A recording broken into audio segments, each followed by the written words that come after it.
ओम नमो भगवते वासुदेवाय। श्रीमद् भागवत महापुराण के द्वितीय खंड की 10वें स्कंद का उत्तरार्ध 77 अध्याय पढ़ रही हूँ। 77वां अध्याय पढ़ रही हूँ। शाल्व उद्धार। श्री सुखदेव जी कहते हैं, परीक्षित, अब प्रद्युम्न जी ने हाथ मुँह धोकर कवच पहन धनुष धारण किया और सारथी से कहा कि मुझे वीर धूमान के पास फिर से ले चलो। उस समय धूमान जादू सेना को तहस नहस कर रहा था। प्रद्युम्न जी ने तो उसके पास पहुंचकर उसे ऐसा करने से रोक दिया और मुस्कुराकर 8 बाण मारे। 4 बाणों से उसके 4 घोड़े और एक बाण से सारथी, धनुष, ध्वजा और उसका सिर काट डाला।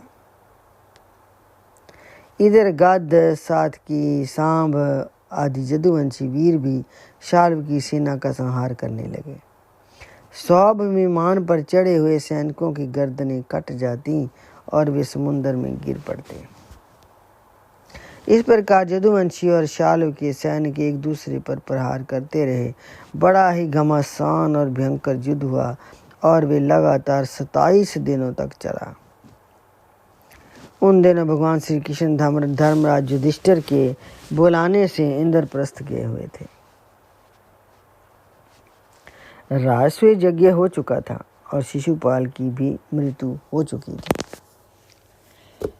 वहां भगवान श्री कृष्ण ने देखा कि बड़े भयंकर अपशकुन हो रहे हैं। तब उन्होंने कुरुवंश के बड़े बूढ़ों, ऋषि मुनियों, कुंती और पांडवों से अनुमति लेकर द्वारका लिए प्रस्थान किया।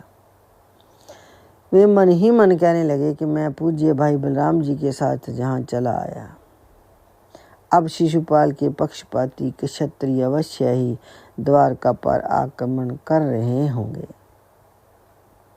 भगवान श्री कृष्ण ने द्वारका में पहुंचकर देखा कि सचमुच जादुओं पर बड़ी विपत्ति आई हुई थी। तब उन्होंने बलराम जी को नगर की रक्षा के लिए नियुक्त कर दिया और सौभपति शाल्व को देखकर अपने सारथी दारुक से कहा, दारुक, तुम शीघ्र से शीघ्र मेरा रथ शाल्व के पास ले चलो। देखो, ये शाल्व बड़ा मायावी है, तो भी तुम तनिक भी भय न करना। भगवान की ऐसी आज्ञा पाकर दारुक रथ पर चढ़ गया और उसे शाल्व की ओर ले चला। भगवान ने रथ की ध्वजा गरुड़ चिन्ह से चिन्हित थी।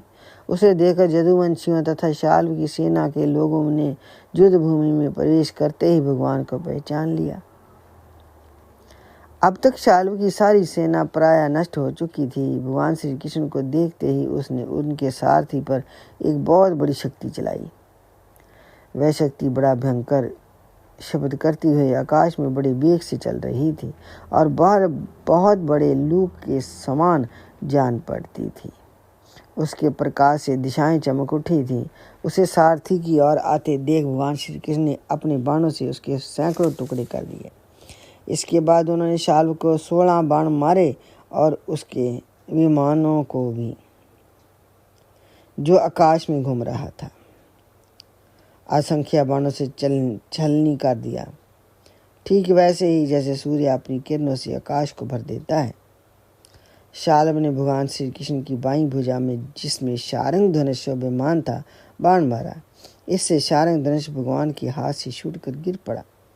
ये एक अद्भुत घटना घटी। जो लोग आकाश या पृथ्वी से ये युद्ध देख रहे थे, वे बड़े जोर से हाय हाय पुकार उठे। तब शाल्व ने गर्ज कर भगवान श्री कृष्ण से कहा,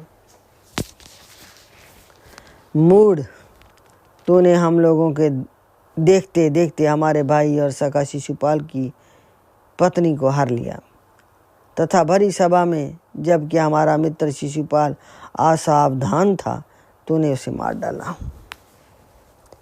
मैं जानता हूँ कि तू अपने को अजय मानता है।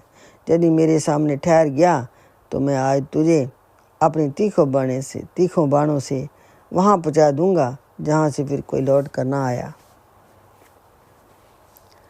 भगवान श्री कृष्ण ने कहा, रे मंद, तू वृथा ही बैठ रहा है।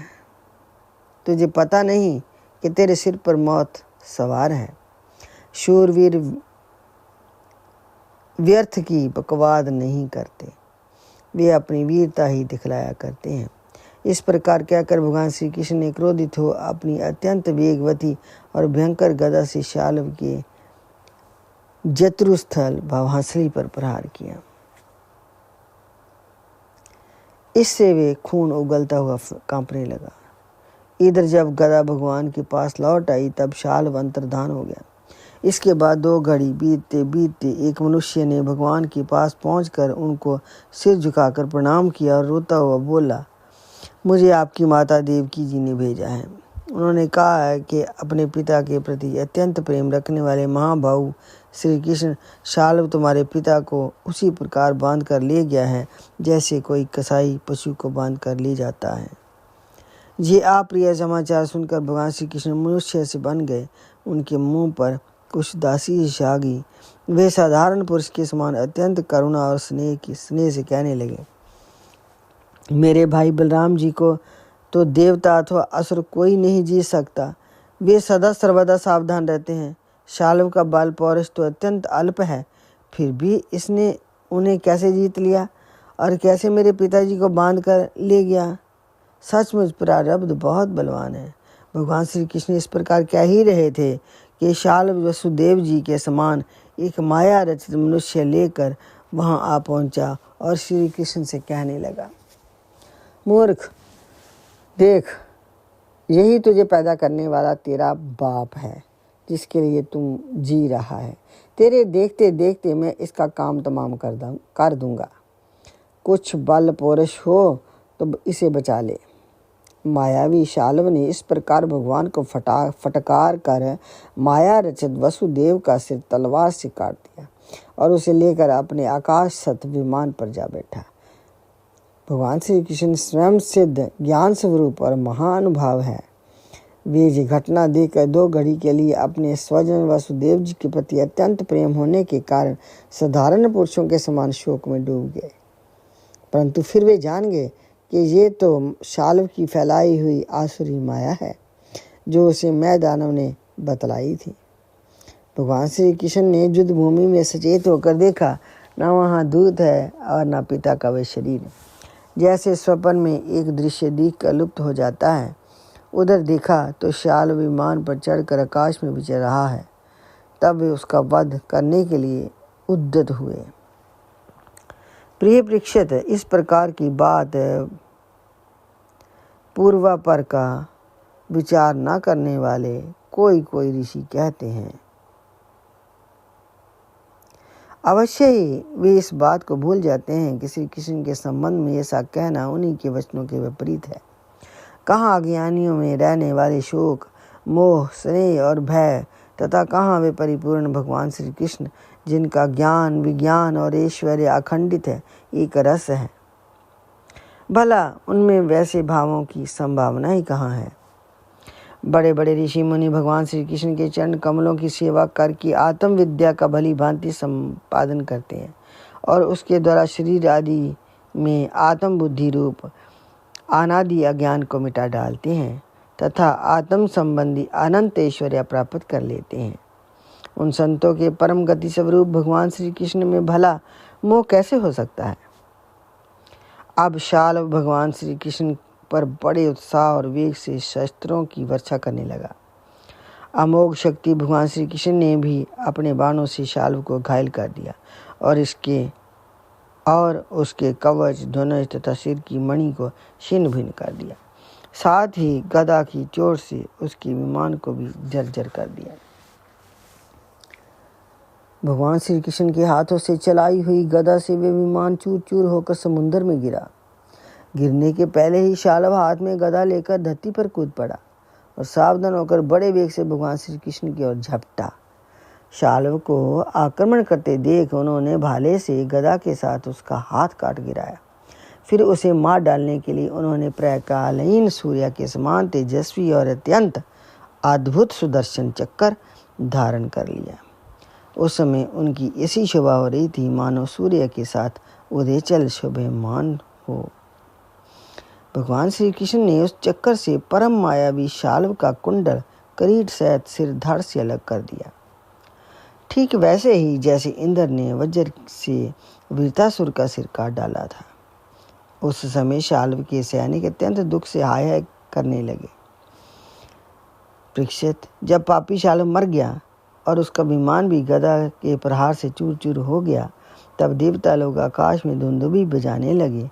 ठीक इसी समय दंतवक्त्र अपने मित्र शिशुपाल आदि का बदला लेने के लिए अत्यंत क्रोधित होकर आ पहुंचा। इति श्रीमद् भागवत महापुराण के द्वितीय खंड के 10वें स्कंद का उत्तरार्ध 77वां अध्याय 77 अध्याय संपूर्ण। श्रीमद् भागवत महापुराण की आरती। आरती अति पावन पुराण की, धर्म भक्ति विज्ञान खान की। महापुराण भागवत निर्मल, शुकमुख विगलित निगम कल्प फल। परमानंद सदा रसमय कल, लीला रति रस रस निधान की। आरती अति पावन पुराण की। कलिमलि मथनी त्रिताप निवारणी, जन्म मृत्युमय भव भय हारणी। सेवत सतत सकल सुख कारणी, सुमहौषधि हरि चरित गान की। आरती अति पावन पुराण की। विषय विलास विमोह विनाशनी, विमल विराग विवेक विकाशनी। भगवत तत्व रहस प्रकाशनी, परम ज्योति परमात्म ज्ञान की। आरती अति पावन पुराण की।